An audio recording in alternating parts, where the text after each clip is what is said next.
Corneal ulcer এটা চোখের কোনো সাধারণ সমস্যা না। এটা একটা ইমার্জেন্সি, এমন একটা অবস্থা যা খুব দ্রুত একজনের দৃষ্টিশক্তি কেড়ে নিতে পারে।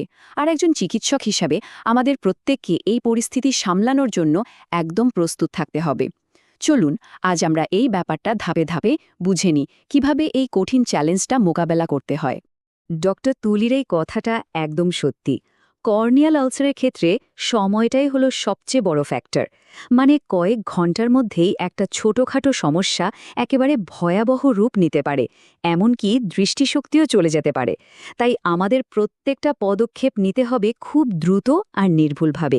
এটাই একজন রোগীর দৃষ্টিশক্তি বাঁচানোর আসল চাবিকাঠি। তো এই পরিস্থিতিটা আমরা কিভাবে মোকাবেলা করব? আমরা একটা নির্দিষ্ট পদ্ধতি মেনে চলব, ঠিক যেভাবে একজন ডিটেকটিভ কেস সলভ করে। প্রথমে আমরা রোগীর কাছ থেকে সূত্র বা ক্লু জোগাড় করব, মানে তার হিস্ট্রি নেব আর চোখটা পরীক্ষা করব। এরপর আমরা আসল অপরাধী মানে কারণটা খুঁজে বের করার চেষ্টা করব আর ল্যাব টেস্টের মাধ্যমে সেটা কনফার্ম করব। আর সবশেষে এই সব কিছুর ওপর ভিত্তি করে আমরা একটা কার্যকর চিকিৎসার প্ল্যান তৈরি করব। তাহলে চলুন তদন্তটা শুরু করা যাক। আচ্ছা, কর্নিয়াল আলসার জিনিসটা আসলে কি? এটা কি শুধু কর্নিয়ার উপর একটা আঁচড় ভাবলে কিন্তু একদমই ভুল হবে। এটা আসলে কর্নিয়ার গভীরে একটা খোলা ক্ষতের মতো, যা ভেতরের টিস্যুকে নষ্ট করে দিচ্ছে। আর এই গভীরতার কারণেই এটা এত বিপজ্জনক। আর ঠিক এই কারণেই এটাকে চোখের একটা সত্যিকারের জরুরি অবস্থা হিসেবে দেখা হয়। যে কোনো রোগ নির্ণয়ের প্রথম ধাপই হল রোগীর কাছ থেকে তথ্য জোগাড় করা, ঠিক যেন একজন গোয়েন্দা। প্রত্যেকটা প্রশ্নের উত্তর এক একটা সূত্রের মতো। তো চলুন দেখি কোন কোন প্রশ্নগুলো আমাদের সঠিক রোগ নির্ণয়ের দিকে এগিয়ে নিয়ে যেতে পারে। সত্যি বলতে কি, রোগীর কাছ থেকে একটা ভালো হিস্ট্রি নিতে পারা মানে অর্ধেক রোগ নির্ণয় করে ফেলা। যেমন ধরুন, যেই শুনবেন রোগী কন্ট্যাক্ট লেন্স ব্যবহার করে, সাথে সাথে মাথায় ব্যাকটেরিয়াল বা এক্যান্থোমোয়েবা ইনফেকশনের চিন্তা আসা উচিত। আবার যদি শোনেন যে গাছপালা দিয়ে চোখে আঘাত লেগেছে, তাহলে ফাঙ্গাল ইনফেকশনের সম্ভাবনাটা মাথায় রাখতেই হবে। মানে প্রতিটি উত্তরই আমাদের রোগ নির্ণয়ের পথটা আরও সোজা করে দেয়। রোগী ব্যথার বর্ণনা কিভাবে দিচ্ছেন সেদিকে খুব মন দিয়ে খেয়াল রাখতে হবে। এটা কিন্তু একটা বিরাট ক্লু। যদি রোগী বলেন যে চোখে কিছু একটা পড়েছে বলে খচখচ করছে, তাহলে ব্যাকটেরিয়াল আলসার হওয়ার সম্ভাবনা বেশি। কিন্তু যদি ব্যথাটা হয় অসহ্য, যা চোখের অবস্থা দেখে যতটা মনে হচ্ছে তার চেয়ে অনেক অনেক বেশি, তখন কিন্তু একান্থামি বা কেরাটিটিসের কথা ভাবতেই হবে। এই পার্থক্যটা মনে রাখাটা খুবই জরুরি। হিস্ট্রি নেওয়ার পর আমাদের দরকার সরাসরি প্রমাণ। আর তার জন্য আমাদের সবচেয়ে শক্তিশালী হাতিয়ার হল স্লিট ল্যাম্প পরীক্ষা। আর যখন আমরা ফ্লোরেসেন্ট স্টেইন ব্যবহার করি, তখন যা দেখা যায় তা বেশ দারুণ। কর্নিয়ার এপিথেলিয়ামের যেখানেই কোনো ক্ষত বা ত্রুটি থাকে, সেটা এই ছবিতে যেমন দেখা যাচ্ছে ঠিক তেমন উজ্জ্বল সবুজ রঙে জ্বলে ওঠে। এতে করে আমরা আলসারের আকার আর গভীরতা অনেক ভালোভাবে বুঝতে পারি, যা খালি চোখে বোঝা প্রায় অসম্ভব। ক্লু জোগাড়ের কাজ শেষ। এখন আমরা গোয়েন্দাগিরির আরও গভীরে যাব। আমাদের এখনকার লক্ষ্য হল ক্লিনিক্যাল লক্ষণগুলো দেখে আসল অপরাধী বা কারণটা কি সেটা খুঁজে বের করা। চলুন দেখি বিভিন্ন ধরনের আলসারের চেহারা কেমন হয় আর তারা কি কি চিহ্ন রেখে যায়। এই দুটো ছবি পাশাপাশি দেখলে পার্থক্যটা খুব পরিষ্কার বোঝা যায়। বাম দিকে দেখুন, এটা একটা ব্যাকটেরিয়াল আলসার, সাধারণত গোলাকার হয় আর পুঁজ জমে থাকে। আর ডান দিকের ফাঙ্গাল আলসারটা দেখুন, এর কিনারাগুলো কেমন পালকের মতো ছড়ানো, যেটাকে আমরা বলি ফেদারি মার্জিন। এই ধরনের ক্লাসিক চেহারাগুলো দেখেই কিন্তু প্রাথমিকভাবে রোগটা নির্ণয় করা যায়। এই টেবিলটা আমাদের জন্য একটা কুইক রেফারেন্স গাইডের মতো। প্রত্যেকটা জীবাণুর নিজস্ব একটা সিগনেচার স্টাইল আছে। যেমন ধরুন হার্পিস ভাইরাস, এটা স্নায়ুকে আক্রমণ করে, তাই দেখতে গাছের ডালপালার মতো একটা প্যাটার্ন তৈরি করে, যেটাকে আমরা বলি ডেনড্রাইটিক ক্ষত। আবার একান্থামি বা স্নায়ুর চারপাশে প্রদাহ তৈরি করে, যা দেখতে একটা রিংয়ের মতো হয়।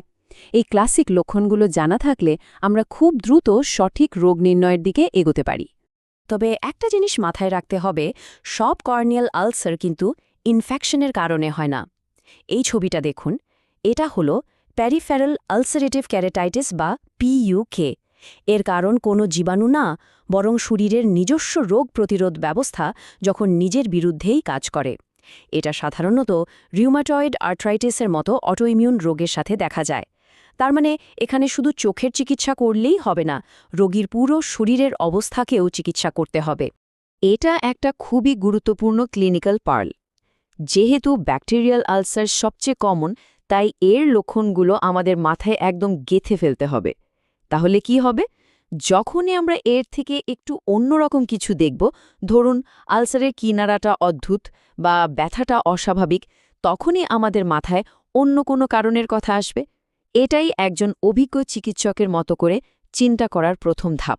ক্লিনিক্যাল লক্ষণগুলো আমাদের পথ দেখাতে পারে, কিন্তু অনেক সময়ই বিভিন্ন জীবাণুর লক্ষণগুলো প্রায় একই রকম দেখতে লাগে। এখানেই ল্যাবরেটরি পরীক্ষার গুরুত্ব। ফাইনাল ডায়াগনোসিস আর সঠিক অ্যান্টিবায়োটিক বা অ্যান্টিফাঙ্গাল বেছে নেওয়ার জন্য এটাই হলো গোল্ড স্ট্যান্ডার্ড। এর মাধ্যমে আমরা অনুমান থেকে নিশ্চিত সিদ্ধান্তে পৌঁছাই। আর সেই নিশ্চিতকরণের জন্য আমাদের কর্নিয়াল স্ক্র্যাপিং করতে হয়। যদিও এটা খুব সূক্ষ্ম একটা পদ্ধতি, কিন্তু জীবাণু শনাক্ত করার জন্য এটা অপরিহার্য। এখানে খেয়াল করুন, নমুনাটা শুধু আলসারের উপর থেকে নয়, বরং এর বেস আর কিনারা থেকেও নেওয়া হচ্ছে। কারণ অ্যাক্টিভ জীবাণুগুলো সাধারণত ওখানেই সবচেয়ে বেশি থাকে। এই নমুনাটাই আমাদের বলে দেবে যে আমরা ঠিক কোন শত্রুর বিরুদ্ধে লড়ছি আর কোন অস্ত্রটা ব্যবহার করতে হবে। নমুনা সংগ্রহের পর সেই জীবাণুকে বেড়ে ওঠার জন্য একটা সঠিক পরিবেশ দিতে হবে। ব্যাপারটা এমন যে একটা জীবাণুর পছন্দের খাবার এক রকম। এই টেবিলটা আমাদের সেই মেনু দেখাচ্ছে। যেমন ফাঙ্গাসের জন্য আমরা স্যাবুরাউড এগার ব্যবহার করি, আর বিশেষ করে অ্যাকান্থামিবার জন্য নন নিউট্রিয়েন্ট এগার লাগে, যেখানে আমরা আবার ইকোলাই ব্যাকটেরিয়া মিশিয়ে দিই, কারণ অ্যাকান্থামিবা ব্যাকটেরিয়া খেতে ভালোবাসে। সঠিক মিডিয়া বেছে নেওয়াটা অনেকটা সঠিক টোপ দিয়ে মাছ ধরার মতো। ভুল টোপ দিলে জীবাণু কিন্তু ধরা পড়বে না। আমাদের তদন্ত আর নিশ্চিতীকরণ পর্ব শেষ।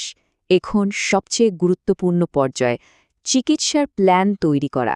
নিশ্চিত বা সন্দেহভাজন রোগ নির্ণয়ের উপর ভিত্তি করেই এই পরিকল্পনাটা করতে হবে। এখানে মূল নীতিটা হল, একই চিকিৎসা সবার জন্য নয়। এটা সবচেয়ে জরুরি কথা। ব্যাকটেরিয়ার জন্য যে অ্যান্টিবায়োটিক কাজ করবে, তা ফাঙ্গাসের ওপর কোনো কাজই করবে না, বরং ক্ষতিও করতে পারে। ভুল চিকিৎসা শুধু অকার্যকরী না, এটা রোগীর দৃষ্টিশক্তি স্থায়ীভাবে হারানোর কারণও হতে পারে। তাই সঠিক জীবাণু শনাক্ত করে তার বিরুদ্ধেই চিকিৎসা দেওয়াটা অপরিহার্য। এই টেবিলটা আমাদের চিকিৎসার একটা গাইডলাইন। যেমন ব্যাকটেরিয়াল ইনফেকশনে আমরা সাধারণত শক্তিশালী ব্রড স্পেকট্রাম অ্যান্টিবায়োটিক যেমন ফ্লুরোকুইনোলোন দিয়ে শুরু করি, ফাঙ্গাসের জন্য ন্যাটামাইসিন। কিন্তু অটোইমিউন কেসগুলোর ক্ষেত্রে দেখুন, চিকিৎসাটা কিন্তু টপিক্যাল না, বরং সিস্টেমিক, কারণ সমস্যাটা শুধু চোখে নয়, পুরো শরীরের রোগ প্রতিরোধ ব্যবস্থায়। তাই রিউমাটোলজিস্টদের সাথে মিলে আমাদের ইমিউনোসাপ্রেসেন্স ব্যবহার করতে হয়। কিন্তু যদি ওষুধে কাজ না হয়, কিছু মারাত্মক ক্ষেত্রে যখন কর্নিয়া গলে যেতে শুরু করে বা ছিদ্র হয়ে যায়, তখন চোখ বাঁচানোর জন্য আমাদের সার্জারির সাহায্য নিতে হয়। এখানে কিছু প্রধান সার্জিক্যাল অপশনস দেখানো হয়েছে, যা পরিস্থিতি অনুযায়ী ব্যবহার করা হয়। ছোট ছিদ্রের জন্য কর্নিয়াল গ্লু ব্যবহার করা হয়, ঠিক যেমন আমরা সুপার গ্লু দিয়ে কিছু জোড়া লাগাই।